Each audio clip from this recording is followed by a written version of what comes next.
Hello everyone. ये class 12th के लिए वीडियो है। आपका जो सब्जेक्ट है टेक्सटाइल डिज़ाइनिंग, उसका फर्स्ट यूनिट है ये टेक्सटाइल केमिकल प्रोसेसिंग, यानी कि कपड़ा रासायनिक प्रसंस्करण। तो यहाँ पे मैंने इस चैप्टर के या इस यूनिट के अंदर से जो भी इंपॉर्टेंट क्वेश्चंस मुझे लगे ना, वो मैंने यहाँ पे नोट डाउन कर रखे हैं। मैं आपको वो बताऊँगी। Both in English and Hindi medium, मैंने दोनों मीडियम में लिख रखा है आंसर के साथ। तो आपको अगर ये वीडियो अपने लिए अच्छी लगे या फिर कुछ काम की लगे तो please like the video and subscribe the channel.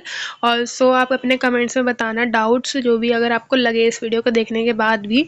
एक चीज़ और, आप देखो कि एक दो जगह पे मे बी इंग्लिश में एक दो वर्डिंग की मिस्टेक हुई होगी या फिर हिंदी में एक दो जगह पे हुई होगी, तो आप हिंदी से मैच कर लेना, जहाँ इंग्लिश में लगे और इंग्लिश में लगे और हिंदी में लगे तो आप इंग्लिश में देख लेना जैसे भी। और एक चीज़ और, मैं आपको क्वेश्चन बताऊँगी और आंसर का ब्रीफ बताऊंगी। बाकी अगर आंसर आपको देखना है तो आप रोक के देखो, समझो, या फिर आप स्क्रीनशॉट लेके रख लो, जैसे भी आपको ठीक लगे। नेक्स्ट तो हम स्टार्ट करते हैं अपनी वीडियो। तो why does the fabric collected from various weaving setups can not be use directly. Hindi में देखो, विभिन्न बुनाई प्रतिष्ठानों से एकत्र किए गए कपड़े का सीधा उपयोग क्यों नहीं किया जा सकता।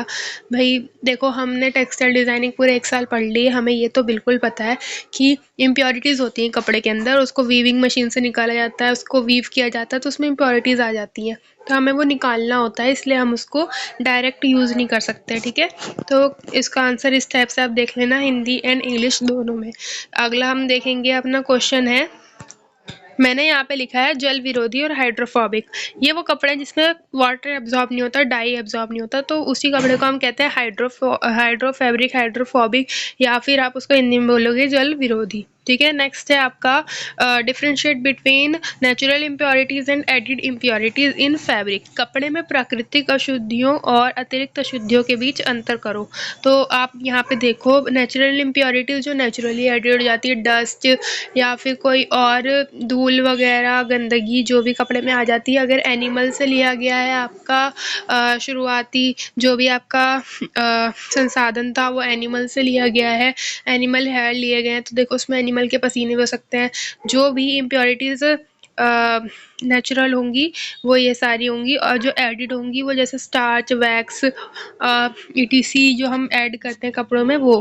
ठीक है, तो यहाँ पे आप देख लेना ये नेचुरल और ये एडिड इम्प्योरिटीज़, और यहाँ पे देखना प्राकृतिक अशुद्धियाँ, अतिरिक्त अशुद्धियाँ। ठीक है, अब नेक्स्ट क्वेश्चन है आपका, list some main objective of preparatory treatment of textile material. कपड़ा सामग्री के प्रारंभिक उपचार के कुछ मुख्य उद्देश्य। देखो, कपड़ा सामग्री की हम प्रारंभिक उपचार क्यों करते हैं? प्रारंभिक उपचार से मतलब है डाइंग से पहले, उसको डाई करने से पहले हम उस पर क्यों ट्रीटमेंट्स करते हैं, ताकि वो कपड़ा अलग अलग चीज़ में जो भी उसमें कमी है ना वो हट जाए। ठीक है, अच्छा हो जाए कपड़ा, ब्राइट हो जाए कपड़ा, इसी चीज़ के लिए हम करते हैं, मजबूत हो जाए कपड़ा, इन चीज़ों के लिए। अब उस कपड़े में किस चीज़ की नीड है हम उस लिए करेंगे, है ना। तो ये देखो, मैंने हिंदी में भी लिखा हुआ है, इंग्लिश में भी लिखा हुआ है। ठीक है, आप यहाँ पे देख लेना। एक चीज़ और, यहाँ पे छोटी सी डेफिनेशन देखो, प्रोसेसिंग का मतलब होता है सीक्वेंस ऑफ ऑपरेशंस, और इसी को हिंदी में देखेंगे प्रसंस्करण का मतलब होता है संचालन का क्रम। नेक्स्ट देखो एक और definition, all the operations before and after, मतलब all the operations before the dyeing of fabrics are called preparatory process और प्री ट्रीटमेंट्स। कपड़ों की रंगाई से पहले की सभी प्रक्रियाएं होती हैं। ठीक है, क्या होती हैं? प्री ट्रीटमेंट या फिर प्रारंभिक प्रक्रिया।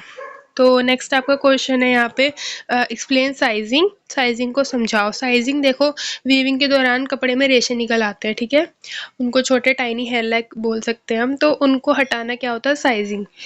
वही मैंने यहाँ पे लिख दिया है, इंग्लिश मीडियम हिंदी मीडियम देख लेना आप, पूरा आंसर आपका यहाँ तक होगा इसका।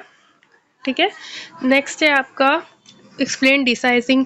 डिसाइजिंग में हम स्टार्च, वैक्स वगैरह हटाते हैं। देखो, वीविंग के दौरान आपका कपड़ा टूटे ना, उसमें घर्षण ना हो इस टाइप से, तो उसको मजबूत करने के लिए हम उसमें वैक्स लगा देते हैं, स्टार्च लगा देते हैं, तो फिर बाद में डाइंग के लिए उसको हटाना ज़रूरी है, क्योंकि कपड़े में फिर डाई एब्जॉर्ब नहीं होता, तो उसी में हम उसी के लिए क्या करते हैं, हम डिसाइजिंग करते हैं।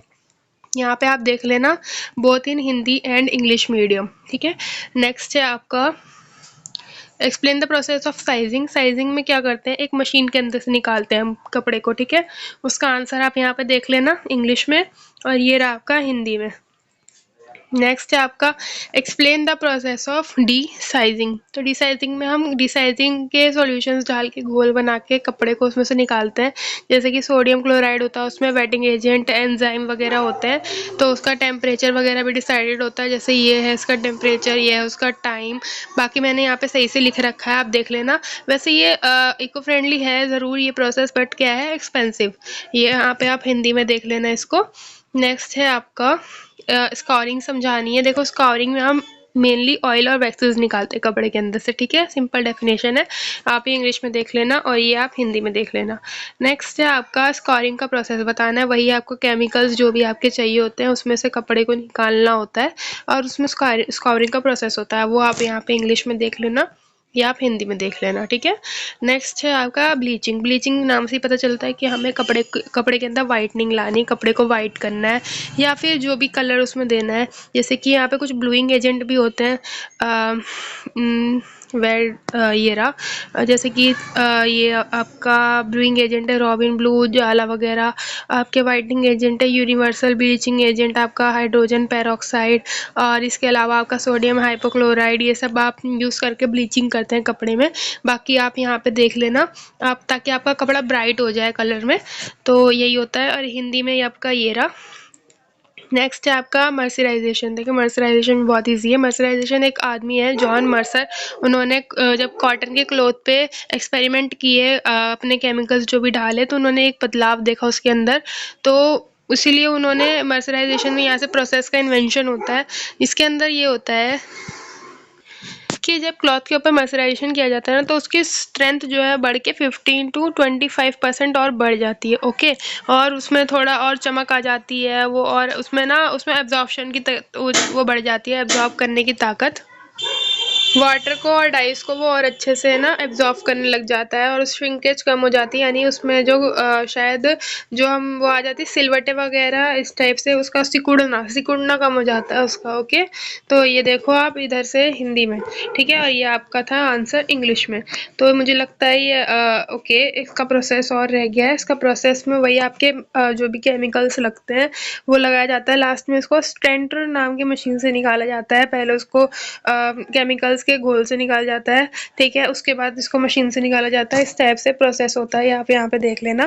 प्रोसेस पे, डेफिनेशंस पे एमसीक्यू में भी पूछ सकते हैं, क्वेश्चन आंसर में भी पूछ सकते हैं। तो आपको ये समझ में आना चाहिए। आप अपनी लैंग्वेज में लिखो, लेकिन मेन थीम आपकी यही होनी चाहिए, ठीक है। तो आपको याद करना भी ये ज़रूरी है इसीलिए, ठीक है। नेक्स्ट आपका, अच्छा, तो ये आपके मेन जितने भी क्वेश्चंस थे वो मैंने आपको बता दिए। आई होप आपको अच्छे से समझ में आए होंगे, ठीक है।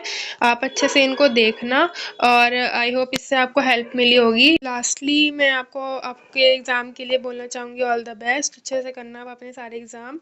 आपको आई होप कि अच्छे से वीडियो अच्छे से समझ में आई होगी। And lastly I want to say thank you for watching.